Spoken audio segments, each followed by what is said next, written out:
I'll be honest, you probably won't get to $10,000 per month with sports betting, but that's if you follow most of the betting advice out there. The picks and parlays are absolutely garbage and are designed to keep you broke. And I know that because the professional bettors use a completely different system that relies on math and data. So today, I'm going to break down the exact 7-step system to go from $0 to $10,000 per month with positive EV betting. But first, here's a question most people never consider. What if you could win even when your team loses most of the time? Let me show you an example. Let's say a sportsbook is offering plus 300 odds on a team, but the real fair odds should be plus 200. If we look at the odds, plus 300 implies a 25% win rate, plus 200 implies a 33.3% win rate. If you took the bet at plus 300, you're getting paid more than you should be. Now, since you're betting on an underdog, most of the time you'll lose. But let's say you bet $100 on that same plus 300 line 10 times. If the team wins just 3 out of 10, you win $900 while losing $700, which means you make a net profit of $200. That's the power of positive EV betting. You're not trying to be right every time. You're just betting when the odds are in your favor. And over time, you'll make a profit.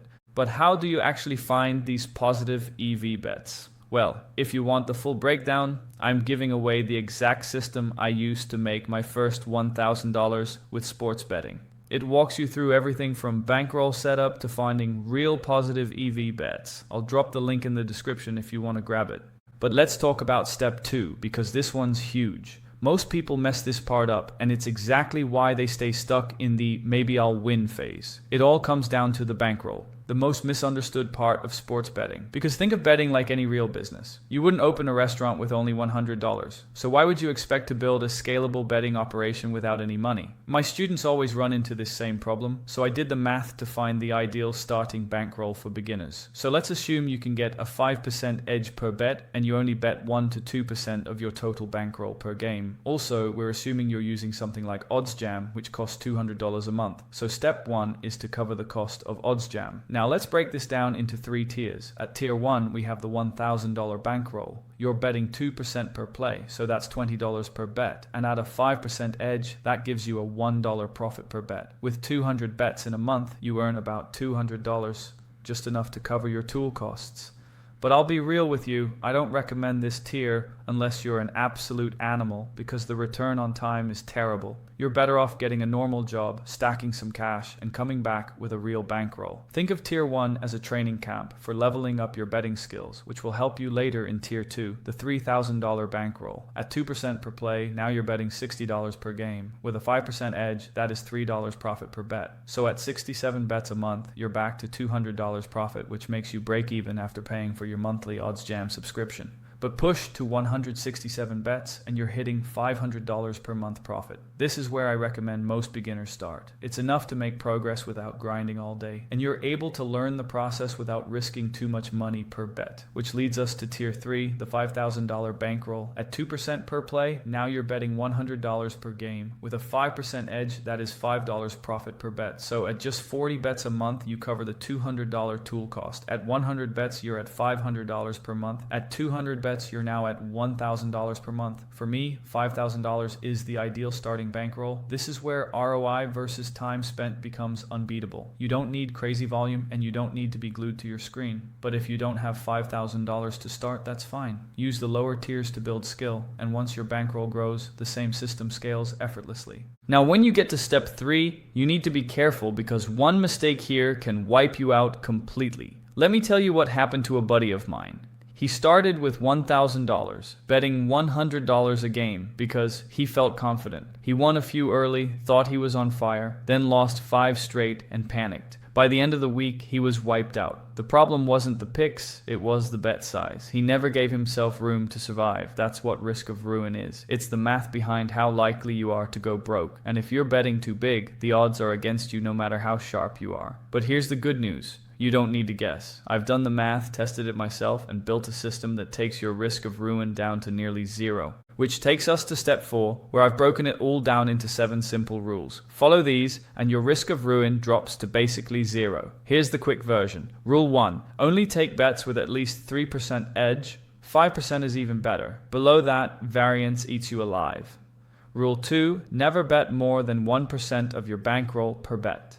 Rule 3, cap your odds at plus 300. Anything beyond that can result in an unlucky losing streak. Rule 4, don't have more than 10% of your bankroll live at once, even if they're all good bets. One unlucky losing streak can set you back a few months. Rule 5, recalculate your stake every week based on your current bankroll. Don't stick to a fixed number. Rule 6, track on every bet. If you're not beating the market, you're not winning long term. Rule 7, no emotional bets ever. Tilt kills bankrolls. Break one of these rules and you risk losing everything when variance hits. And variance will hit, which takes us to step 5. Because if you're placing hundreds of bets a month, you're bound to hit a losing streak. It might only happen once every few years, but when it does, it hits hard. I had it happen once. My bankroll was up, confidence high, then boom, 12 losses in a row. That's when most people spiral. They start chasing, second-guessing, breaking rules, but I had a simple protocol. Usually you reset your unit size once per week. But in the rare situation that your bankroll drops 20% mid-week, say from $10,000 to $8,000, it's too risky to stick to the same unit size at 1%. So pause, recalibrate, and reset your unit size to 1% of the new bankroll. So now you're betting $80, not $100. It seems small, but it's huge psychologically. It creates breathing room, stops the panic, and keeps you in the game. And this one rule makes sure one bad month doesn't wipe out half of your bankroll. But even with these tricks, if you try to go on this sports betting journey alone, it's tough. That's why I started the Betting Lab. It's my private community where we track bets, stay accountable, and make this thing work together. If you're serious about turning betting into real income, this is where we do the work. Now, I only give access to those who join OddsJam using my link, but if you're serious about sports betting, you'll be using the tool anyway, so it really doesn't cost you anything extra. I'll drop the link in the description so you can check it out. But moving on to step 6, and this is where most new bettors mess up. They think if they win, they're doing something right. But sharp bettors don't measure success by wins. They measure it by something else. Let me explain. Back when I first started using OddsJam, I assumed I was crushing it because the bets were positive EV. But then I started tracking and realized some of them weren't beating the closing line. That was the wake-up call. OddsJam doesn't guarantee the picks.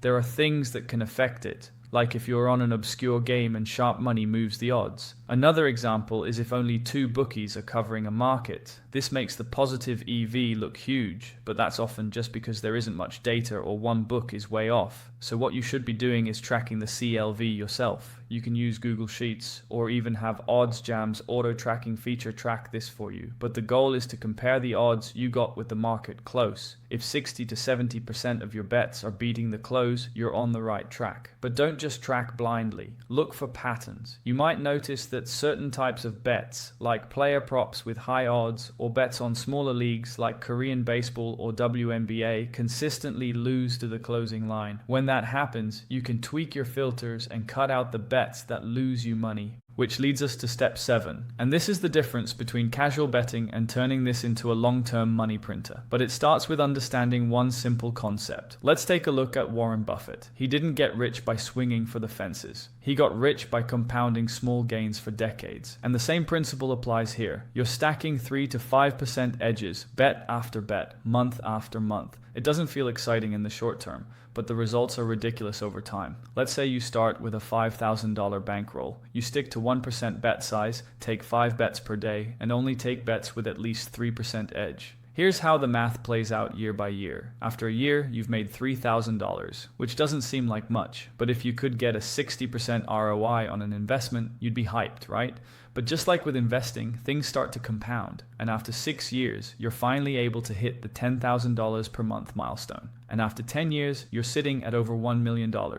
Of course, real life isn't this exact. You might pull money out, add more in, or hit betting limits, but the takeaway's simple. Small edges, stacked daily, add up fast. This is how sharp bettors grow real bankrolls over time. So earlier we talked about positive EV betting, but there's a few common mistakes beginners make when starting out. So watch this video next where I share what I'd do if I started positive EV betting from scratch. It's what I wish I had when I was starting out.